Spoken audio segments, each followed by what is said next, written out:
할머니, 오늘 떡볶이 좀 싸줘요. 민수 녀석이 매운 거 먹고 싶다더라고. 비 오는 날 한숨 쉬는 이웃의 떡볶이를 슬쩍 사주며 따뜻한 손을 내밀던 사람. 존재만으로도 시장 골목의 등불이었던 100년 전통 청우의 3대 점주 강덕만 어르신. 시청자 여러분, 이게 바로 100년 정통이라는 청우의 민낯입니다. 저 뽀얀 가마솥 국물 위로 정체 모를 인공 착색료가 쏟아지던 날, 평생을 바쳐 일궈온 정직한 일생은 조회수의 눈먼 악마의 조작 한 번에 추악한 사기극이 되고 말았습니다.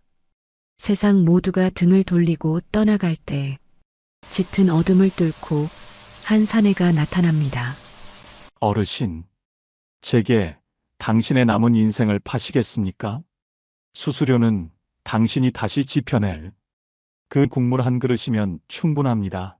25년 전 벼랑 끝에 아버지에게 건네졌던 국밥 한 그릇. 그 은혜를 유산으로 품고 돌아온 아들이 악마의 라이브 현장을 심판의 현장으로 뒤바꿉니다. 누군가에겐 평생 품어온 마음의 빚을 갚는 날. 또 다른 누군가에겐 쌓아온 탐욕의 대가를 치르는 날. 설계자 차도진이 준비한 이 운명의 무대를 함께 지켜봐 주세요. 구독과 좋아요 눌러주시고 어디서 듣고 계신지 댓글로 알려주세요. 계신 그곳으로 행운이 축복처럼 가닿길 마음 다해 빌겠습니다. 오늘의 이야기 시작합니다. 세상이 깊은 잠에 빠져드는 새벽 4시, 종로 한복판 재래시장 깊숙한 골목에서는 벌써 뽀얀 수증기가 피어오르고 있었어요. 그 수증기 안에는 솥뼈를 12시간 넘게 고아낸 진한 육수의 향이 고스란히 실려 있었습니다. 코끝에 닿는 그 구수하고 묵직한 향이 고단한 밤을 보낸 사람들에게는 오늘도 하루가 시작됐구나 하고 등을 두드려주는 무언의 인사와도 같았으니까요. 그 수증기의 근원지, 간판도 번듯하지 않은 나무 현판에 또박또박 써넣은 두 글자, 청우. 지난 100년 동안 이 가마솥의 불은 단 하루도 꺼진 적이 없었어요. 한국 전쟁 때 포탄이 시장 어기를 갈아엎던 그날에도, IMF 때 줄줄이 셔터를 내리던 그 겨울에도 이 손만큼은 묵묵히 제 온도를 지켰습니다. 그래서 사람들은 청우를 단순한 식당이라 부르지 않았어요. 누군가는 시장의 심장이라 했고, 누군가는 마지막 성역이라 했습니다.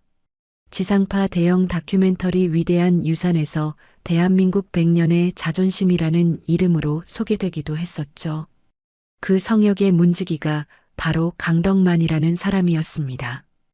올해 76, 손톱 밑까지 씻어내는 결벽, 실밥 하나 없는 낡은 조리복. 그것은 100년의 불꽃을 대하는 덕만의 경건한 의식이었습니다. 평생 뜨거운 솥을 만져온 탓에 손가락 마디는 울퉁불퉁 굵어져 있었고, 지문은 진작에 달아 매끈했지만 그 손끝에서는 언제나 구수한 육수향이 배어 나왔습니다. 수십 년 된 소매똥에는 아내가 살아있을 때 박아준 바느질 자국이 그대로 남아있었고, 다림질할 때마다 그 자국 위를 조금 더 힘주어 눌러주곤 했었죠. 아내의 손길이 남아있는 마지막 자리였으니까요. 주방에 들어서면 가장 먼저 가마솥 뚜껑을 열고 밤새 국물이 보글보글 제 숨을 쉬고 있는지, 불세기는 적당한지, 거품은 제때 걷어졌는지 확인했어요. 뜨거운 수증기 위에서 눈을 감고 향을 맡았습니다. 코끝에 먼저 닿는 것은 뼈 깊숙이 우러난 묵직한 구수함이었고, 그 뒤를 따라오는 것은 돼지가 길러낸 정갈한 먹거리의 기운들이 빚어낸 은은한 감칠맛이었습니다. 이 두 기운이 가마솥 안에서 완벽한 균형을 이룰 때 덕만은 비로소 만족스러운 듯 고개를 끄덕였었죠. 오늘도 괜찮구나. 이 한마디가 덕만의 하루를 여는 첫 문장이었습니다. 청우곰탕은 100년의 정통성을 고수하면서도 전통 가마솥터와 현대식 조리실을 분리한 이온화 주방 시스템을 운영하고 있었어요. 그만큼 어르신에게 맛과 위생은 타협할 수 없는 자부심이었죠. 덕만의 손질은 지독했습니다. 사골 한 대를 잡으면 뼛속 깊이 박힌 핏물을 긁어냈습니다. 칫솔 끝이 뼈의 미세한 구멍 안까지 파고들도록 돌려가며 문질렀고 핏기가 완전히 사라질 때까지 수차례 반복하였습니다. 젊은 직원 민수가 처음 이 광경을 보고 기계로 하면 1시간이면 끝나는데요 했을 때 덕만은 뼈를 문지르던 손을 멈추지 않은 채 말했습니다. 기계가 뼈 안쪽까지 들여다보냐. 민수야, 대충이란 게 한번 손에 베면 평생을 따라다닌다. 국물은 거짓말을 못해. 내가 게으르면 국물이 먼저 안다. 이런 결벽이 100년의 맛을 지켜온 비밀이었습니다. 청우의 국물은 첨가물 하나 없이 오로지 뼈와 물과 시간, 그리고 100년의 정성 속에 녹아든 비법으로 만들어졌습니다. 뽀얗게 탁하지 않고 기름지되 느끼하지 않은. 그래서 이 맛을 아는 사람들이 새벽부터 줄을 섰었죠. 청우에는 예약이란 게 없었습니다. 오직 번호표 하나로 순서를 기다렸고 대통령이 와도 공사판에서 흙먼지를 털고 온 노동자가 먼저 왔으면 노동자가 먼저 먹었습니다. 한 번은 이런 일도 있었죠. 대통령이 방문한다는 소식에 경호실 직원들이 미리 내려와 가게 안팎을 살피더니 당일 점심에는 가게를 통째로 비워달라는 무리한 부탁을 해온 적이 있었어요. 경호상의 이유로 오늘 점심은 일반 손님을 받지 마십시오. 대신 저희가 충분한 보상을 해드리겠습니다. 그 말에 덕만은 경호원들을 가만히 바라보았습니다. 목소리를 높이지도 얼굴을 붉히지도 않았죠. 그저 나지막하고 정중한 목소리로 입을 열었습니다. 나리들 마음은 알겠네만 내 식구 같은 단골들을 차마 내보낼 수는 없구만요. 저기 구석에서 흙먼지 털어내며 들어오신 일용직 분들. 저분들에게 이 국밥 한 그릇은 오늘 하루를 버텨낼 유일한 위로이자 힘인데 어찌 그 귀한 발걸음을 돌려세우겠나? 여기선 다 똑같은 손님이니까. 한마디 덧붙인 후 가볍게 목례를 하고는 다시 주방으로 들어갔습니다. 결국 그 보고를 받은 대통령이 허허 웃으며 경호원들을 물리고 수행원들이 맨 뒤에 서서 기다려 국밥을 먹고 갔다는 일화는 지금까지도 시장 상인들 사이에서 전설처럼 내려오고 있었죠. 그날 이후 사람들은 청우 앞에서 번호표를 받아들 때마다 묘한 자부심을 느꼈다고 합니다. 여기서만큼은 누구든 공평하게 대접받는다는 소박하지만 단단한 믿음 같은 것이었습니다. 시장 상인들에게 덕만은 그런 사람이었습니다.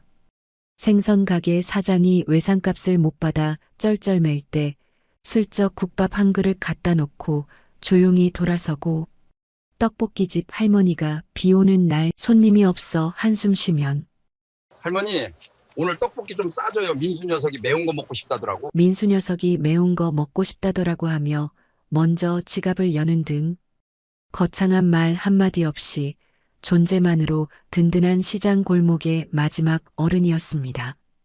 이 고요하고 정직한 일상이 영원할 것만 같았어요. 그런데 이 평화로운 성역에 사람의 탈을 쓴 괴물 하나가 이빨을 드러내며 접근하기 시작했습니다. 킹슬레이어. 본명 박진호 34. 일명 킹으로 불리어지며 구독자 80만의 유튜버. 그는 정의 구현이라는 가면을 쓰고 영세 상인들을 사냥해 왔습니다. 그의 수법은 늘 같았습니다. 영세 자영업자들의 위생 문제를 폭로한다는 명목으로 카메라를 들이대고 그들이 울며 사과하는 모습을 찍어 올리는 것. 킹은 그것을 정의 구현이라 불렀고 80만 구독자는 열광했습니다. 이면은 추악했습니다. 미리 바퀴벌레를 풀거나 상한 재료를 끼워 넣고 제보를 받은 척 카메라를 들이대는 조작극. 시장 초입에서 30년 넘게 만두를 빚던 사장님도 떡볶이 하나로 세 자식을 키워낸 할머니도 그의 카메라 한 번에 일생이 무너졌습니다. 킹에게 이들은 사람이 아니었습니다. 그저 조회수를 만들어내는 재료일 뿐이었죠. 이미 수많은 이들의 평범한 일상이 그에 의해 무너지고 그 처참한 비명소리가 킹에게는 조회수 올리는 도구일 뿐 그의 심장은 단 한 번도 죄책감이라는 것을 품어본 적이 없었습니다. 그리고 이제 킹의 시선이 청우를 향했습니다. 100년 전통, 지상파 다큐 출연, 대통령도 줄 서는 곰탕집. 이걸 무너뜨리면 조회수는 상상을 초월할 터였습니다. 만두집이나 떡볶이집은 잔챙이에 불과했습니다. 청우야말로 자신의 채널을 100만 구독자로 끌어올릴 거대한 대어였으니까요. 하지만 청우에 본격적으로 손을 대기도 전에 예상치 못한 사건이 터졌습니다. 그날은 시장 어귀에 가을볕이 기울어지던 오후였어요. 폐지를 잔뜩 실은 리어카를 끄는 할아버지 한 분이 골목을 지나고 있었습니다. 시장 답사를 나온 킹과 좁은 골목에서 마주쳤고 리어카 모서리가 킹의 명품 운동화 옆을 스치게 된 거예요. 닿았는지 안 닿았는지 모를 정도의 접촉이었죠. 킹의 얼굴이 일그러졌습니다. 야, 이 영감탱이가. 킹이 할아버지의 어깨를 밀었습니다. 리어카를 끄느라 중심을 잡기 어려웠던 할아버지는 그대로 바닥에 넘어졌고 시멘트 위로 마른 몸이 부딪히는 둔탁한 소리가 났습니다. 신발값이 얼만 줄 알아? 이거 네가 물어낼 수 있어? 킹은 바닥에 쓰러진 노인의 얼굴에 렌즈를 들이댔어요. 할아버지는 아픈 것보다 창피한 것이 먼저였는지 고개를 돌렸지만 각도를 바꿔가며 집요하게 카메라를 따라붙였습니다. 골목을 지나던 사람들이 멈춰섰지만 아무도 나서지 못했어요. 무엇보다 카메라에 찍히는 것이 두려웠으니까요. 그때였습니다. 가게 앞을 쓸고 있던 덕만이 그 소리를 들었던 거예요. 빗자루를 내려놓았어요. 뛰지 않았습니다. 목소리를 높이지도 않았어요. 다만 걸음 하나하나에 묵직한 무게가 실려 있었습니다. 덕만은 바닥에 쓰러진 할아버지 곁에 무릎을 꿇고 상태를 살폈어요. 팔꿈치에서 피가 배어나오고 있었고 주머니에서 손수건을 꺼내 가만히 눌러주었습니다. 그제야 킹을 올려다보았습니다. 국밥을 끓일 때의 온화한 눈이 아니었습니다. 76해를 살아오며 쌓아온 모든 무게가 그 눈동자 안에 응축되어 있는 듯 했어요. 덕만은 킹이 폐지 할아버지를 찍지 못하도록 자신의 몸으로 막아선 채 말했어요. 사람 귀한 줄 모르는 자는 밥 먹을 자격도 없는 법이다. 당장 여기서 꺼지게. 그리고는 리어카에 흩어진 폐지를 하나하나 주워 올렸습니다. 폐지 할아버지가 괜찮으이 괜찮아 하며 손사래를 쳤지만 리어카 손잡이를 대신 잡고 골목 끝까지 묵묵히 밀어주었습니다. 돌아온 덕만은 아무 말 없이 빗자루를 다시 들고 아까 멈춘 자리부터 쓸기 시작했습니다. 마치 아무 일도 없었다는 듯이 말이죠. 하지만 그 순간 모든 사건의 발단이 시작되고 있었습니다. 그 상황들 모두가 킹의 라이브 방송으로 송출되고 있었기 때문이죠. 킹의 의도와는 달리 카메라는 그가 숨기려던 가장 추악한 민낯을 포착한 거였어요. 명품을 걸친 채 폐지 줍는 노인의 삶을 짓밟던 킹의 오만함과 그 폭력을 막아서며 꾸짖던 덕만의 서슬퍼런 외침, 그 극명한 성과학의 대비가 실시간 라이브를 타고 전 국민의 심장에 박혔기 때문이에요. 댓글창은 분노로 폭발했고 실시간 검색어에 킹슬레이어 갑질이 올랐고 구독자 10만이 하루 만에 빠져나갔습니다. 킹은 사무실 어둠 속에서 급락하는 수치를 바라보며 이를 갈았어요. 평생 가마솥 앞에서 땀이나 흘리던 노인네가 감히 내 앞길을 막아? 내 세상에선 80만 구독자가 곧 법이고 그 노인네의 100년은 내 손가락 클릭 한 번에 날아갈 먼지일 뿐인데 말이야. 조회수를 위해서라면 성역이 아니라 그 노인네가 믿는 신이라도 팔아치워야지. 안 그래? 100년 전통? 좋아. 그 100년을 내가 하루 만에 끝장내주지. 사람들은 말이야, 진실 따위 관심 없어. 그저 더 자극적으로 타오르는 지옥불을 구경하고 싶을 뿐이지. 내가 그 구경거리 아주 제대로 만들어줄게. 노인네의 그 고리타분한 자부심이 어떻게 박살나는지 똑똑히 지켜보라고. 비극은 그렇게 100년의 평화를 깨뜨린 잔인한 폭풍의 서막처럼 소리 없이 청우의 문턱을 넘고 있었습니다. 킹은 국물을 비정상적으로 뽀얗게 만드는 인공 착색료를 구했습니다. 이것을 청우의 가마솥에 쏟아붓고 마치 덕만이 평소에 사용해온 것처럼 조작하는 것. 100년의 신뢰를 단숨에 100년의 사기극으로 뒤집는 계획이었습니다. 문제는 접근이었어요. 남의 손이 자기 솥에 닿는 것을 용납할 리 없었거든요. 킹에게는 덕만의 시선을 주방에서 떼어놓을 미끼가 필요했고 2가지를 준비했습니다. 하나는 사죄하는 척 큰 절을 올려 덕만의 선한 마음을 이용하는 것.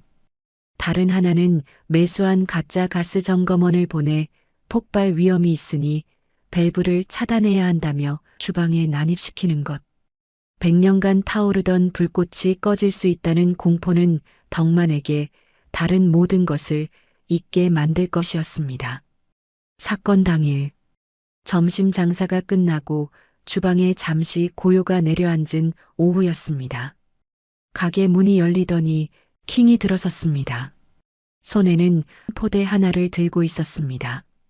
덕만은 국물간을 보다 말고 고개를 돌렸고 킹을 알아보는 순간 눈빛이 단단해졌습니다. 킹은 그 눈빛을 마주한 채 가게 바닥에 무릎을 꿇었습니다. 그리고 이마가 바닥에 닿도록 엎드려 큰 절을 올렸어요. 어르신, 제가 사람이 아니었습니다. 진심으로 사죄드립니다. 목소리가 떨리고 있었어요. 눈가가 붉어져 있었습니다. 연기였지만 거울 앞에서 수십 번 연습한 완성도 높은 연기였죠. 덕만은 당황했어요. 불의 앞에서는 서리빨처럼 변하는 사람이었지만 잘못을 뉘우치고 머리를 조아리는 사람 앞에서는 그러지 못했습니다. 그것이 덕만이라는 사람의 약점이자 가장 사람다운 부분이었으니까요.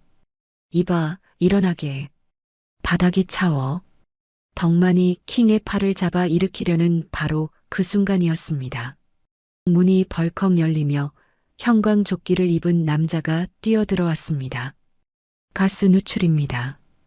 폭발 위험이 있으니 당장 밸브를 차단해야 합니다. 덕만의 얼굴에서 핏기가 사라졌어요. 가스가 아니라 불이었습니다. 100년 동안 꺼진 적 없는 그 불꽃이 꺼질 수 있다는 공포가 덕만의 온몸을 관통했던 거예요. 덕만은 킹을 두고 달려갔습니다. 안 돼. 불을 끄면 안 돼. 제발. 가짜 점검원에게 매달리는 덕만의 등 뒤에서 킹은 들고 온 포대를 들고 주방을 향해 뛰었습니다. 손님상에 오르기 전 마지막 온기를 품고 있던 배식 가마솥. 그 뜨거운 진국 위로 100년의 정직을 비웃는 인공착색료 가루가 순식간에 쏟아져 들어갔습니다. 정성이 오염되는 데 걸린 시간은 단 1초면 충분했습니다. 국물이 순식간에 새하얗게 변했습니다. 비정상적으로 뽀얀 자연의 국물에서는 절대 나올 수 없는 색이었죠. 킹은 손 옆에 포대를 클로즈업으로 찍으며 라이브를 시작했어요. 시청자 여러분, 이게 바로 100년 정통이라는 청우의 민낯입니다. 덕만이 뒤를 돌아보았을 때 가마솥 위로 피어오르는 것은 익숙한 육수의 향이 아니었습니다.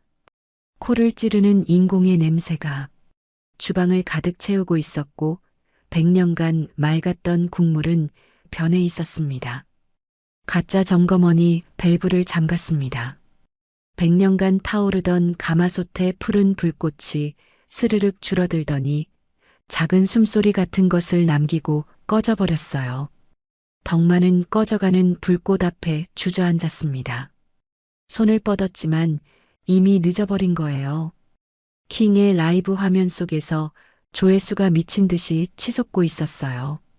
킹은 카메라를 향해 정의의 사도처럼 근엄한 표정을 지었지만 렌즈 뒤에 숨은 두 눈은 승리에 취해 광기로 번들거리고 있었습니다.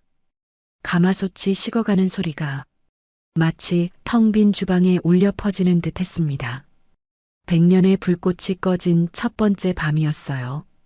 100년 만에 처음으로 불꽃이 꺼진 청우의 주방은 살아있는 것이 아무것도 없는 공간이 되어 있었습니다. 가마솥 위로 피어오르던 수증기가 사라지자 주방의 천장이 처음으로 선명하게 보였습니다. 수증기가 있을 때는 보이지 않던 것들이었습니다. 덕만은 그 천장을 올려다보며 이 주방이 이렇게 넓고 허전한 곳이었나 하고 처음으로 생각했습니다. 코를 찌르는 인공 첨가제 냄새가 벽과 바닥에 배어들어 환기를 시켜도 좀처럼 빠지지 않았어요. 킹의 라이브 영상은 그날 밤 실시간 검색어 1위를 찍었습니다. 100년 명가의 충격적 진실, 인공 착색료로 국물을 속이다. 자극적인 제목들이 포털 뉴스란을 뒤덮었고 영상 조회수는 하루 만에 1000만을 넘겼습니다. 불과 며칠 전까지 대한민국 100년의 자존심이라 불리던 청우는 순식간에 사기 공장이라는 낙인이 찍혀버렸던 거예요. 킹은 여기서 멈추지 않았습니다. 조작된 성분 분석표가 담긴 후속 영상을 연달아 올렸습니다. 실제 검사 결과가 아니었어요. 돈을 주고 만들어낸 가짜 서류였지만 분노에 눈이 먼 대중은 검증할 생각조차 하지 않았습니다. 영상이 하나 올라올 때마다 덕만의 평생은 한 겹씩 벗겨졌고 킹은 노인의 고든 인생을 거대한 대국민 사기극으로 완성해 나갔습니다. 세상이 등을 돌리자 청우를 지탱하던 시장의 공기는 단숨에 얼어붙고 말았습니다. 어제까지만 해도 어르신, 오늘도 국밥 한 그릇이요. 하며 웃던 단골들은 이제 청우 앞을 지날 때마다 고개를 돌렸고 어떤 이들은 대놓고 혀를 차며 침을 뱉기도 했었죠. 그 중에서도 덕만에게 큰 은혜를 입었던 이웃들의 배신감은 칼날보다 더 날카롭게 덕만의 심장을 찔렀던 거예요. 그들은 자신들이 덕만에게 가졌던 존경심의 크기만큼이나 거대한 증오로 돌아섰던 겁니다. 덕만이 몰래 월세를 대납해주고 비 오는 날 먼저 지갑을 열어주던 일들은 아무도 기억하지 않았습니다. 아니, 기억하고 있었기에 더 분노했는지도 모릅니다.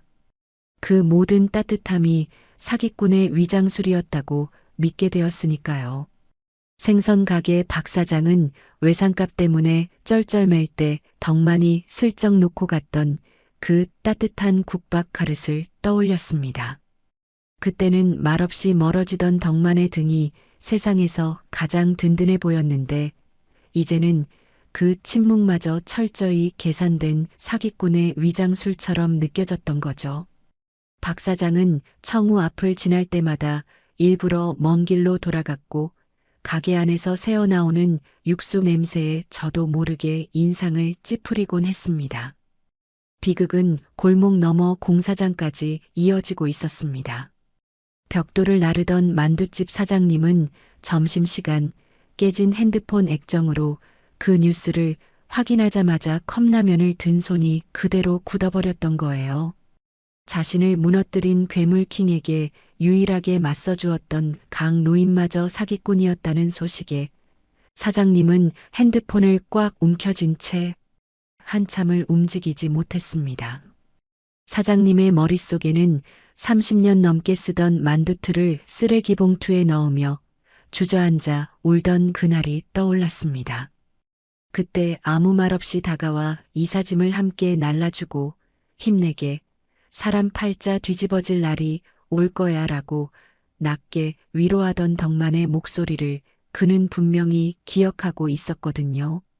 그 진심 어린 목소리를 믿었기에 지금의 배신감은 더 깊고 시릴 수밖에 없었던 거죠. 그것은 마치 세상에 정의 따위는 애초에 없었다는 잔인한 사형 선고를 받은 것과 같은 얼굴이었습니다. 하지만 가장 처절했던 것은 떡볶이집 할머니의 소리 없는 흐느낌이었습니다. 식당 설거지 아르바이트를 하던 할머니는 그 소식을 듣자마자 들고 있던 수세미를 바닥에 떨어뜨리고 말았죠. 할머니에게 덕만은 단순한 이웃이 아니라 무너져가는 삶을 지탱해주던 유일한 버팀목이었으니까요. 자식들이 다 떠나고 홀로 시장을 지키던 그 긴 겨울, 할머니가 가게 앞에서 한숨만 쉬고 있으면 덕만은 어김없이 떡볶이를 사러 와주곤 했었습니다. 배가 고파서가 아니었죠.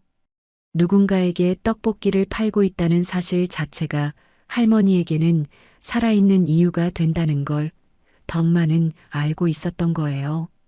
우리는 여기서 버텨야지 하며 등을 두드려주던 그 따뜻한 손길이 모두 거짓이었다면 할머니가 붙잡고 있던 마지막 한 홀의 실마저 끊어지는 셈이었습니다.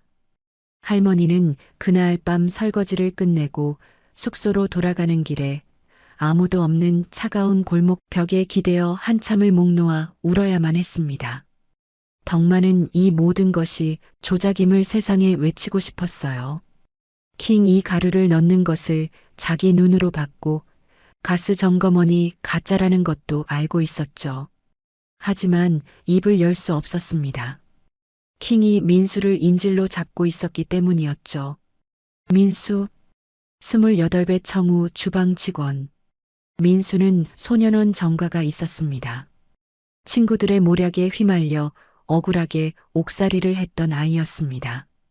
세상 모두가 전과자라며 등을 돌렸을 때 덕만만이 그 아이의 손을 잡고 주망으로 데려왔던 거예요. 그날을 민수는 또렷이 기억하고 있었습니다. 소년원에서 나온 뒤 어디에 이력서를 내도 전과 있으시네요 라는 한마디에 문이 닫혔었죠. 편의점도 주유소도 세차장도 사람을 쓴다는 곳은 많았지만 민수를 쓰겠다는 곳은 단 한 군데도 없었던 겁니다. 마지막으로 찾아간 곳이 청우였습니다. 더 이상 거절당하면 어떻게 해야 할지 몰랐기에 가게 문 앞에서 한참을 서성이다 들어갔었죠. 덕만은 민수의 이력서를 보지 않았어요. 대신 민수의 손을 보았습니다. 거칠지만 마디가 곧은 손이었습니다. 내 과거가 아니라 내 손을 보고 뽑는 거다. 이 손이면 국물을 지킬 수 있을 게야. 그 한마디에 민수의 세상이 바뀌었습니다. 처음으로 자기를 전과자가 아닌 사람으로 봐준 어른이 생긴 것이었으니까요. 민수는 그날부터 새벽 4시에 덕만보다 먼저 일어나 주방 바닥을 닦았습니다. 아무도 시키지 않았지만 이 자리를 잃고 싶지 않았고 이 사람을 실망시키고 싶지 않았던 거예요. 킹은 그 약점을 파고들었습니다. 입 열면 그 직원 전과 기록을 전국에 깔아버리겠다. 비열한 협박이었죠. 민수가 겨우 다시 세운 삶이 자신 때문에 무너지는 것을 덕만은 견딜 수 없었으니까요. 그래서 침묵을 선택했던 거예요. 억울함을 삼키는 것은 분노를 삼키는 것과는 차원이 다른 고통이었습니다. 분노는 뜨거워서라도 기운이 나지만 억울함은 차갑게 속을 파먹었으니까요. 덕만은 밤마다 3대의 숨결이 고스란히 담긴 이 가마솥터에 홀로 앉아 식어버린 가마솥 앞에 무릎을 꿇고 내벽을 맨손으로 문질렀습니다. 수세미도 쓰지 않았어요.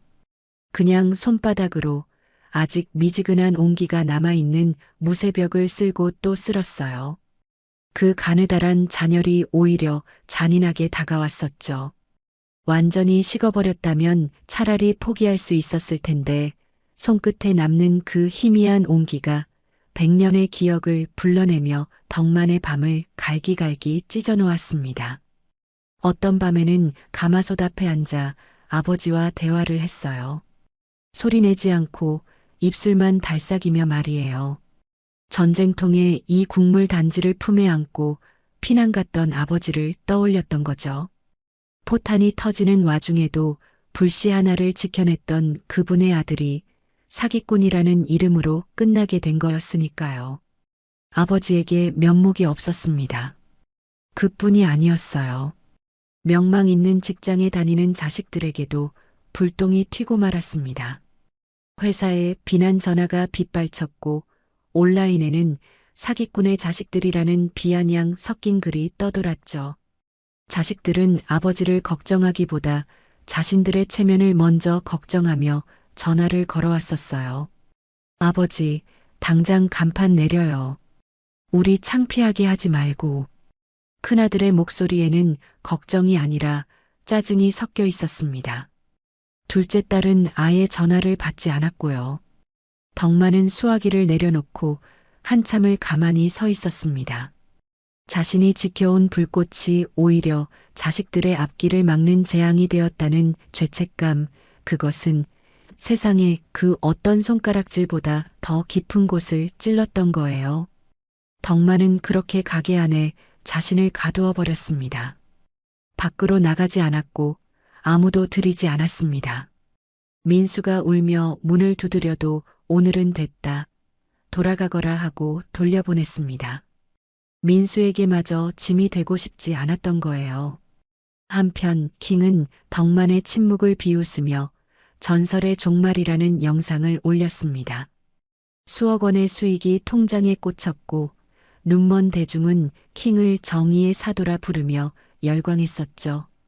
구독자 수는 멈출 줄 모르고 급등했고 100만 달성이 바로 눈앞으로 다가오던 때였어요. 킹이 스스로 축배를 들던 그 시각, 덕만은 삶의 모든 이유였던 불꽃이 사라진 자리에서 가게 벽에 걸린 아버지의 영정 사진을 가만히 응시하고 있었습니다. 그리고는 조용히 일어나 책상 서랍에서 폐업 안내문을 꺼냈어요. 떨리는 손으로 문에 붙이려는 순간이었습니다. 빗물 냄새와 함께 어둠 속에서 나지막한 구둣발 소리가 가게를 향해 성큼성큼 다가오고 있던 거예요. 빗물을 머금은 검은 수트, 한치의 흐트러짐도 없는 안경. 그 남자는 폐업 안내문을 붙이려는 덕만의 손을 가만히 잡고 덕만을 물끄러미 바라보았어요. 그리고는 가게 안으로 들어와 인공의 냄새가 진동하는 가마솥의 어두운 바닥을 한동안 응시했어요. 그리고 나지막이 말했습니다. 아직 살아있어요. 100년의 불꽃은 아직 완전히 죽지 않았습니다, 어르신. 남자의 이름은 차도진이었습니다. 은은한 샌다루드 향이 수트깃에서 번져나왔고 그 향기는 인공 첨가제 냄새와 섞이지 않은 채 아주 기이한 분위기를 만들어내고 있었죠. 참으로 낯선 사내였습니다. 이 시장 골목과는 전혀 어울리지 않는 검은색 맞춤 수트, 빗물에 젖은 어깨, 그리고 감정이 없는 듯한 무표정한 얼굴까지. 하지만 그 무표정 아래로 무언가가 미세하게 흔들리고 있는 알 수 없는 표정이 흐르고 있었거든요. 덕만은 100년 동안 국물을 봐온 눈으로 사람의 눈빛도 읽을 줄 알았습니다. 이 사내의 눈 깊은 곳에 아주 오래된 무언가가 서려 있다는 것을 직감했던 거죠. 누구시오? 덕만이 나직하게 물었습니다. 도지는 곧장 답하지 않았습니다. 대신 주머니에서 만년필을 꺼내 백지에 조용히 숫자 하나를 써내려갔죠. 100. 그리고는 말을 이어갔습니다. 설계된 진실은 세상을 구할 수도 파멸시킬 수도 있습니다. 덕만은 그 숫자들을 멍하니 내려다보았습니다. 청우의 나이와 정확히 일치하는 숫자였죠. 대체 뭘 하자는 거요? 어르신, 25년 전 이야기를 하나 해도 되겠습니까? 도지는 만년필을 내려놓고 덕만의 손을 바라보았습니다. 투박하고 마디가 굵은 평생 뜨거운 것만 만져온 장인의 손이었죠. 도지는 그 손을 한동안 가만히 바라보다가 처음으로 차가운 목소리에 미세한 떨림을 실었습니다. 덕만의 눈동자가 그 떨림에 반응하듯 흔들렸었죠. 25년 전 이 시장에 누명을 쓴 사내가 하나 있었습니다. 온 세상이 그를 범죄자라 불렀고 길바닥에 쓰러져도 그 누구도 손을 잡아주지 않았습니다. 사람들은 침을 뱉었고 가게마다 약속이라도 한 듯 문을 닫았었죠. 도진의 시선이 차가운 가마솥을 향했습니다. 그런데 딱 한 사람이 문을 열어주었습니다. 곰탕 한 그릇을 내밀면서 이렇게 말했다고 합니다. 도진이 잠시 말을 멈추었습니다. 목소리를 가다듬는 것 같기도 했고 솟구치는 무언가를 참는 것 같기도 했었죠. 국물을 먹어야 살지. 덕만의 입술이 파르르 떨렸습니다. 잊고 있었던 기억이 파도처럼 밀려왔던 거예요. 25년 전 시장 바닥에 쓰러져 있던 한 사내가 있었죠. 양복은 갈갈이 찢겨 있었고 얼굴에는 누군가에게 모질게 맞은 자국이 선명했거든요. 세상 모두가 그를 사기꾼이라 몰아세웠지만 덕만은 그 사내의 눈을 보았습니다. 겁에 질려 있었지만 전혀 탁하지 않은 눈이었죠. 남을 속이는 사람의 눈이 아니라 억울함을 삼키다 지쳐버린 사람의 눈이었던 겁니다. 덕만은 그날 그 사내를 부축해 가게 안으로 들였고 아무 말 없이 뜨거운 곰탕 한 그릇을 내밀었었죠. 사내는 첫 숟가락을 뜨는 순간 어깨가 무너지며 소리 없이 울음을 터뜨렸습니다. 뜨거운 국물이 목구멍을 타고 내려가는 동안 그 사내의 눈에서 떨어진 눈물이 국물 위에 동그란 파문을 만들었던 것을 덕만은 지금까지도 생생하게 기억하고 있었던 거예요. 그 뒤로도 덕만은 그 사내가 세상을 떠날 때까지 아무런 조건 없이 밥을 내주었습니다. 사내가 찾아오는 날이면 고기를 한 점 더 얹었고 날이 추운 날에는 국물을 더 뜨겁게 데워 내놓곤 했었죠. 사내의 이름을 묻지도 않았습니다. 이유 같은 건 더더욱 없었죠. 그냥 배고픈 사람이 앞에 있으면 밥을 주는 것, 그것이 덕만이라는 사람의 전부였으니까요. 그 사내가 제 아버지입니다. 덕만의 눈이 커졌습니다. 도진은 안경을 벗었죠. 안경 없는 얼굴은 수투의 날카로움과는 다른 어딘가 무척 쓸쓸한 인상이었어요. 덕만은 그제야 보았던 거예요. 25년 전 그 사내의 눈과 똑같은 결이 이 젊은이의 눈동자 안에도 흐르고 있다는 사실을 말이죠. 아버지가 돌아가시기 전 마지막으로 드신 것이 어르신의 곰탕이었습니다. 도진의 목소리가 미세하게 갈라졌습니다. 한 음절 한 음절을 꺼내는 것이 마치 무거운 돌을 들어 올리는 것처럼 고통스러워 보였죠. 아버지는 병상에서 저에게 자주 이야기하셨습니다. 세상이 전부 등을 돌려도 그 한 그릇만은 따뜻했다고. 그 마음을 절대로 잊지 말라고. 도진아, 사람이 사람에게 줄 수 있는 가장 값진 것은 배고플 때 밥 한 그릇 내미는 거란다. 도진은 수트 안주머니에서 낡은 종이 한 장을 꺼냈습니다. 모서리가 다 닳고 접힌 자국이 수십 겹으로 겹쳐진 아주 오래된 번호표였죠. 청우의 번호표. 도진은 그 종이를 바로 내밀지 않고 잠시 손끝으로 그 뒷면을 가만히 쓸어내렸습니다. 25년 전 아버지가 마지막으로 쥐고 계셨던 겁니다. 그날 아버지는 밥값을 낼 돈이 없었습니다. 세상에 쫓겨 자존심마저 다 망가진 채로 그저 죽지 못해 이 골목을 서성이셨죠. 그런 아버지에게 어르신은 곰탕 한 그릇을 내어주시고는 이 번호표 뒷면에 이렇게 적어주셨더군요. 도진이 번호표를 뒤집어 테이블 위에 올려놓았습니다. 거기엔 덕만의 투박하고 삐뚤빼뚤한 글씨가 흐리게 남아 있었습니다. 언제든 오시오. 당신 밥값은 이 번호표 하나로 평생 공짜요. 그러니 제발 나쁜 생각 말고 이 국물 힘으로 살아내시오. 도진의 목소리가 떨려왔습니다. 아버지는 이 종이 한 장을 부적처럼 품고 사셨습니다. 온 세상이 자신을 사기꾼이라 손가락질할 때 유일하게 살아있으라고 말해준 이 문장이 아버지를 25년 동안 버티게 한 겁니다. 그리고 이제 제가 그 밥값을 갚으러 온 거예요. 저는 이 번호표 하나로 25년을 살아왔습니다. 도진이 번호표를 테이블 위에 올려놓았습니다. 형광등 불빛 아래에서 숫자가 거의 지워진 낡은 종이가 유난히 작아 보였죠. 하지만 그 작은 종이 한 장에 실린 무게는 이 가게의 거대한 가마손만큼이나 묵직한 것이었습니다. 아버지를 향한 어르신의 그 한 줄기 믿음이 저를 여기까지 데려왔습니다. 덕만은 그 빛바랜 번호표를 멍하니 바라보았습니다.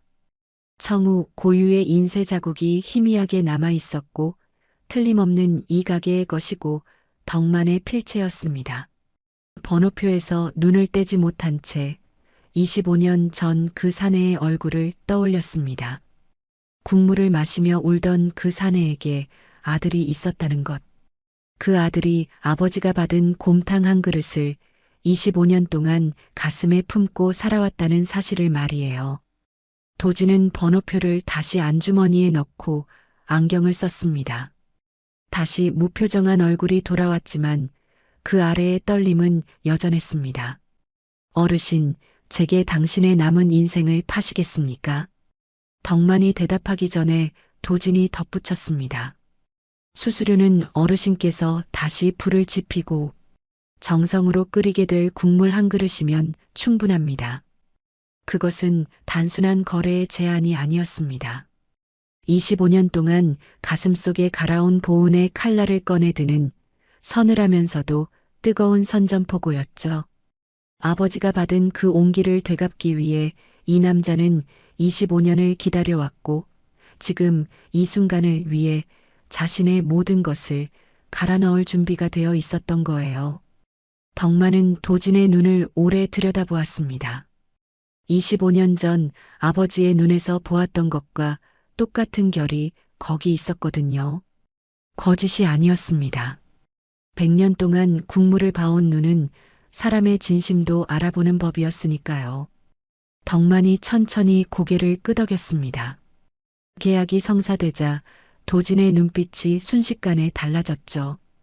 빚을 갚으러 온 아들의 눈에서 차가운 설계자의 눈으로 전환되는 데는 1초도 걸리지 않았습니다. 도진은 안경 너머로 가마솥을 한 번 더 훑어보고는 곧바로 킹이 사용한 인공착색류의 유통 경로와 가짜 점검원의 신원 파악에 들어갔습니다. 지금부터 어르신은 더 철저하게 무너진 연기를 해주셔야겠습니다. 덕만이 의아한 눈으로 도진을 바라보았습니다. 가해자가 승리에 취해 가장 오만해지는 순간 그가 스스로 제 무덤을 파도록 만들 겁니다. 어르신이 완전히 무너진 것처럼 보여야 그자의 경계심이 풀릴 테니까요. 도진은 테이블 위에 백지에 설계도를 그리듯 선을 이어나갔습니다. 킹이 100만 구독자 기념 라이브를 준비하고 있다는 정보를 이미 확보하고 있었고 그 자리에서 노인의 숨통을 완전히 끊을 일격을 가하려 한다는 것까지 파악하고 있었거든요. 제가 그자에게 미끼를 하나 던지겠습니다. 어르신의 과거를 조작해서 돌이킬 수 없는 오명이라는 3차 폭로를 하도록 유도할 겁니다. 자극적인 콘텐츠에 미친 자는 더 자극적인 미끼를 거부하지 못하는 법이니까요. 덕만은 묵묵히 듣고만 있었습니다. 도진의 말은 차갑고 정밀했지만 그 설계 하나하나의 밑바닥에 아버지를 향한 뜨거운 빚이 깔려 있다는 것을 덕만은 누구보다 잘 알고 있었습니다. 도진이 자리에서 일어나 가게를 나서며 나직하게 말했습니다. 25년 전 아버지에게 국물을 내어주셨을 때 어르신은 아무것도 바라지 않으셨을 겁니다. 하지만 저는 그날의 빚을 갚지 않으면 앞으로 단 한 걸음도 나갈 수가 없는 사람입니다. 도진은 덕만을 도울 수 있는 날이 있을 거라 생각하며 지금까지 묵묵히 기다려왔던 거예요. 도진의 목소리는 여전히 차가웠지만 그 마지막 문장만큼은 숨겨둔 열기가 스며 나오고 있었죠. 아버지를 지켜주지 못한 무력한 아들이 25년 동안 갈고 또 갈아온 보은이라는 이름의 칼날. 그 칼끝이 빗물에 젖어 서늘하게 번들거리고 있었던 거예요. 어르신, 이 국물 하나만 끝까지 지켜주십시오. 나머지는 제가 설계하겠습니다.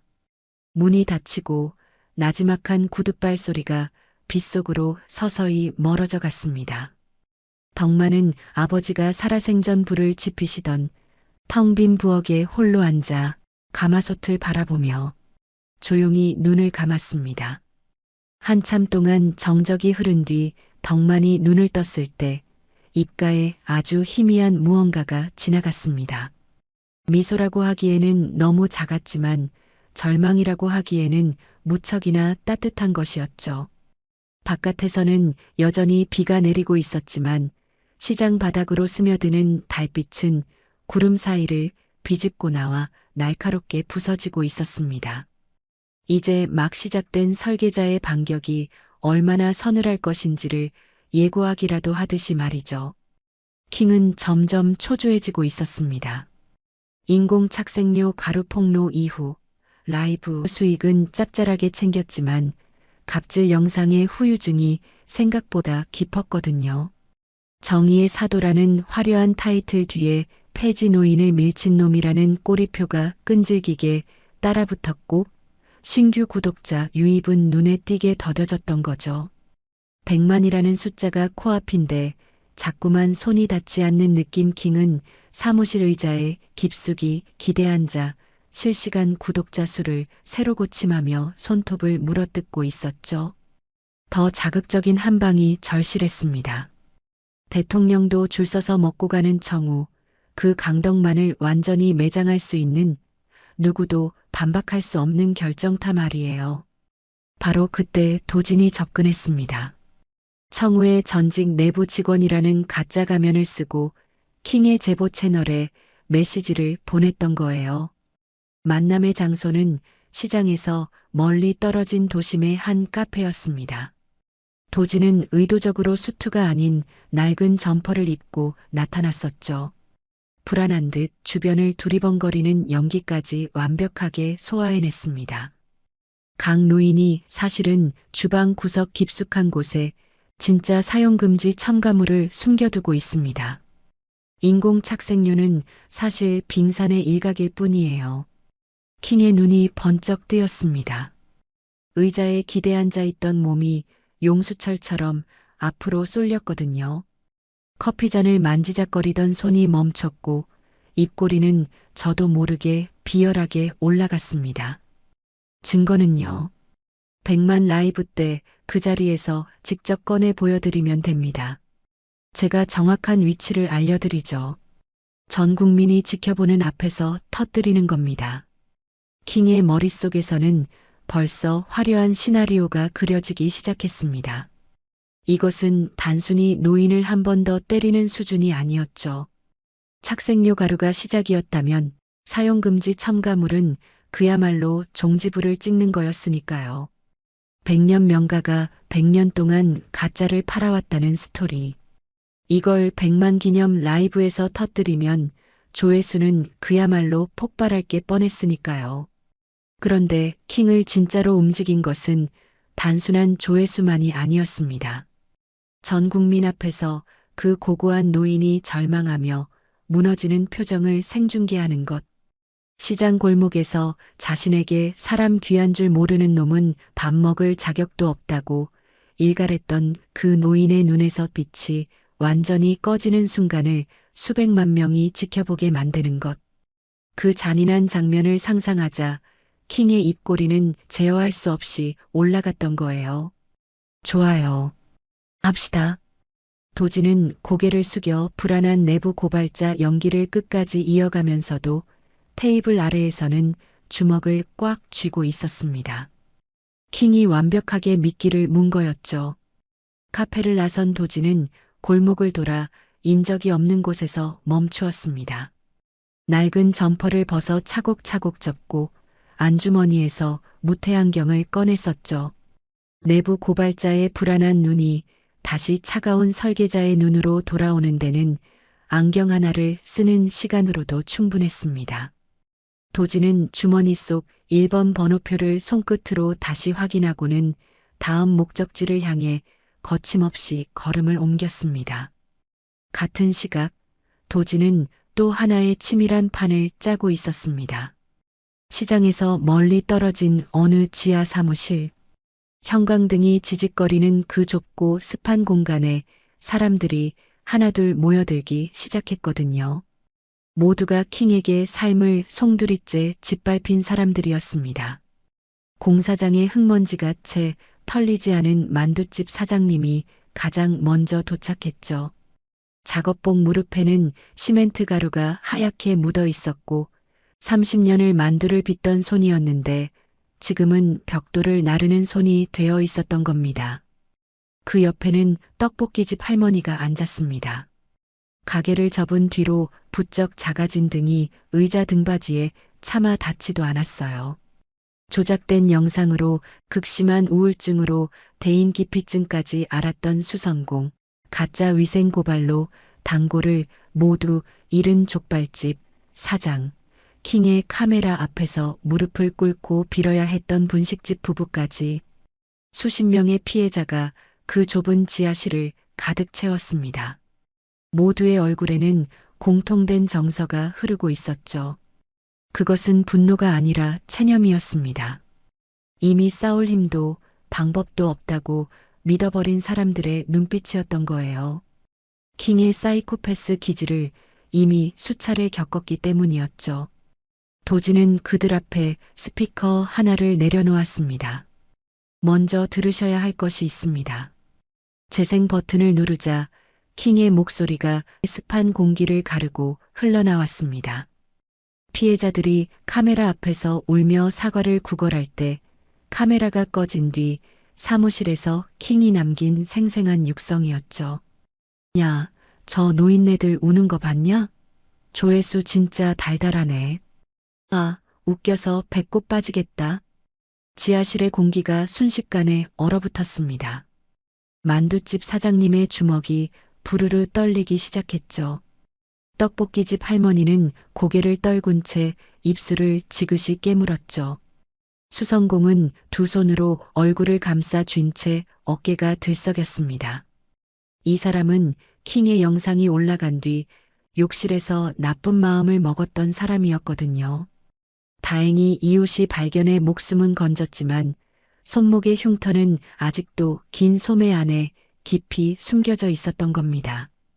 자신들의 피눈물로 세워진 영상이 킹에게는 그저 유쾌한 웃음거리이자 수익에 불과했다는 사실, 사람들에게 분노보다 먼저 치밀어 오른 것은 지독한 수치심이었습니다. 형광등이 지직거리는 소리만이 지하실의 정적을 메우고 있었습니다. 도진이 나지막이 입을 열었습니다. 강덕만 어르신을 기억하십니까? 모두의 고개가 일제히 올라왔습니다. 도진이 말했어요. 만두집 사장님 가게가 문을 닫던 날 아무 말 없이 무거운 이삿짐 나르는 것을 도와준 사람이 바로 어르신이었습니다. 사장님의 눈동자가 세차게 흔들렸죠. 떡볶이 할머니가 비 오는 날 홀로 텅 빈 가게를 지킬 때 떡볶이를 사러 와주던 유일한 사람도 어르신이었고요. 할머니의 깍지 낀 손에 힘이 들어갔습니다. 사람들의 표정이 서서히 변하기 시작했습니다. 잊고 있었던 기억들이 돌아오고 있었던 거예요. 자신들이 가장 힘들 때 아무 말 없이 곁을 지켜주던 그 노인의 투박한 등이 달아빠진 고무신이 국밥 한 그릇을 건네던 거친 손마디가 생생하게 떠오르고 있었던 겁니다. 도진이 말했어요. 그 어르신이 지금 저런 괴물에게 똑같은 방식으로 무너지고 있습니다. 여러분이 당하신 그대로 말입니다. 만두집 사장님이 먼저 입을 열었습니다. 목소리는 심하게 갈라져 있었죠. 어르신이 사기꾼이라는 뉴스를 봤을 때 나는 세상에 정의 같은 건 더 이상 없다고 생각했어요. 내 가게를 부순 놈에게 유일하게 맞서줬던 그 사람마저 거짓이었다면 대체 뭘 믿고 살아야 하나 싶었거든요. 그런데 그게 또 저놈의 짓이었단 말입니까? 사장님의 눈에서 뜨거운 눈물이 흘러내렸습니다. 그것이 분노였는지 안도였는지 사장님 스스로도 알 수 없었을 겁니다. 도진이 고개를 끄덕였습니다. 증거는 제가 완벽하게 준비하겠습니다. 여러분은 그날 그 자리에 당당히 서주시기만 하면 됩니다. 떡볶이집 할머니가 고개를 들었습니다. 작고 마른 몸이었지만 눈동자에는 오랫동안 꺼져 있던 불씨가 다시 타오르고 있었죠. 그 자리가 어딘데요? 킹의 100만 구독자 기념 라이브 현장입니다. 도진은 동시에 여러 개의 그물을 촘촘히 짜고 있었습니다. 민수에게는 덕만이 대대손손 지켜온 시육수 항아리를 비밀리에 수호하도록 지시했죠. 시육수는 청우의 심장입니다.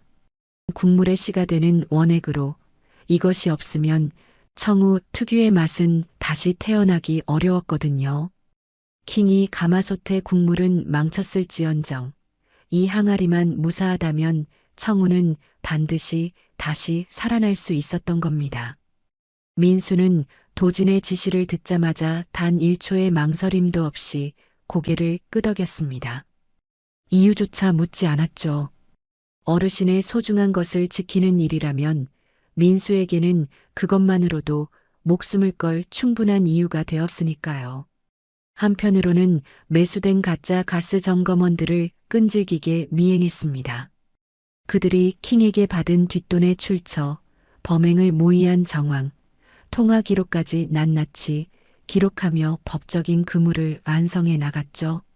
점검원들은 자신들이 미행당하고 있다는 사실은 꿈에도 모른 채 받은 돈으로 술을 마시며 그 영감 꼴 봤냐고 낄낄거리고 있었거든요. 그 추악한 대화들조차 도진의 녹음기에 고스란히 담기고 있었습니다. 결정적인 증거도 확보했습니다. 청우 주변 상가와 내의 CCTV를 샅샅이 수집한 결과 킹이 직접 인공 착색료 가루를 구매하는 장면과 가마솥에 투척하는 장면이 선명하게 포착되었던 거예요. 사죄하는 척 비열하게 큰절을 올리면서 한쪽 손으로는 포대를 슬쩍 여는 장면까지 편집 없는 원본 그대로였습니다. 모든 퍼즐이 완벽하게 맞춰져 가고 있었습니다. 킹은 도진이 건넨 가짜 사용금지 첨가물을 받아들고 100년 명가의 추악한 민낯 최종회라는 제목으로 100만 기념 라이브 예고를 확정했습니다. 예고 영상 속의 킹은 자신감이 넘쳐 흘렀죠. 100년의 거짓을 자신의 손으로 직접 끝장낸다는 영웅 서사에 킹 스스로 완전히 취해 있었던 겁니다. 그것이 자신을 파멸로 이끌 함정인 줄도 모른 채 말이에요. 라이브 방송 전날 밤 도진은 마지막으로 청우를 찾았습니다. 덕만은 어둠 속에서 식어버린 가마솥 앞에 망연자실하게 앉아 있었죠. 도진은 그 맞은편에 앉아 나직하게 말했습니다.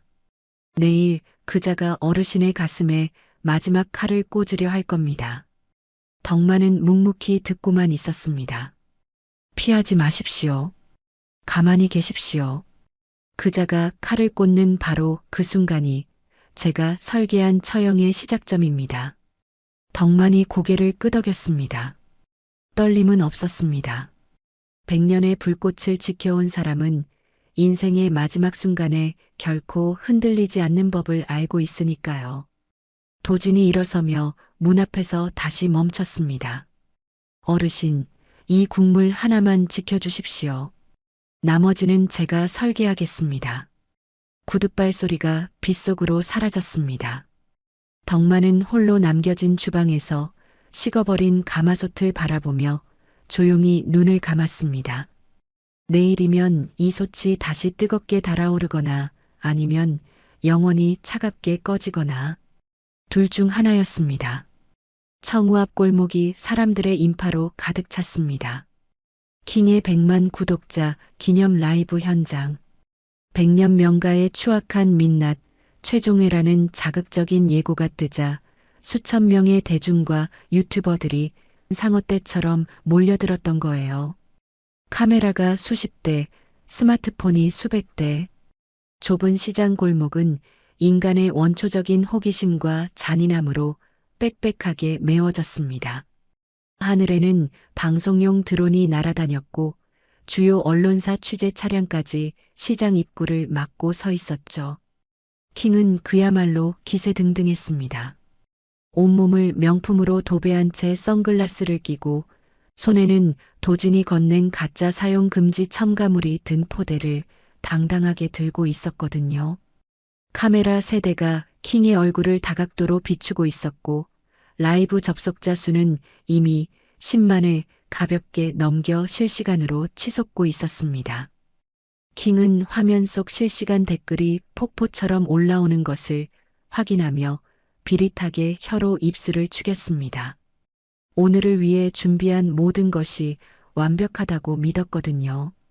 시청자 여러분, 오늘은 대한민국 식품 역사상 가장 충격적인 진실을 공개하겠습니다. 킹은 덕만을 강제로 가게 밖으로 끌어냈습니다. 정확히는 킹의 덩치 큰 스태프 2명이 덕만의 양팔을 거칠게 잡고 카메라 앞으로 내동댕이 치듯 세운 거였죠. 덕만의 하얀 조리복은 며칠째 갈아입지 못해 엉망으로 구겨져 있었고 풀기 없는 소매똥은 축 늘어져 있었습니다. 하지만 덕만은 전혀 저항하지 않았습니다. 도진의 당부대로 아무런 반항도 하지 않은 채 그저 깊고 슬픈 눈으로 킹을 묵묵히 바라보고 있었던 거예요. 킹이 포대를 덕만의 얼굴 앞에 거칠게 들이밀었습니다. 이게 뭔지 아시죠? 당신이 주방 바닥에 숨겨둔 인체 유해 사용금지 첨가물입니다. 100년 전통. 웃기지 마. 당신은 100년 동안 가짜를 판 거야. 군중들이 웅성거리기 시작했습니다. 스마트폰 화면들이 수백 개의 작은 거울처럼 덕만의 초췌한 얼굴을 비추고 있었고 댓글창에는 분노와 비난의 조롱이 가득 찼습니다. 킹은 그 반응을 실시간으로 즐기며 입꼬리를 비열하게 올렸죠. 모든 것이 계획대로였습니다. 이 늙은이가 완전히 무너지는 표정을 생생하게 찍는 것, 그것이 오늘 킹이 준비한 최고의 콘텐츠였으니까요. 덕만은 여전히 입을 열지 않았습니다. 변명도 울음도 분노조차 보이지 않았죠. 다만 킹의 눈동자를 가만히 올려다보고 있었을 뿐입니다.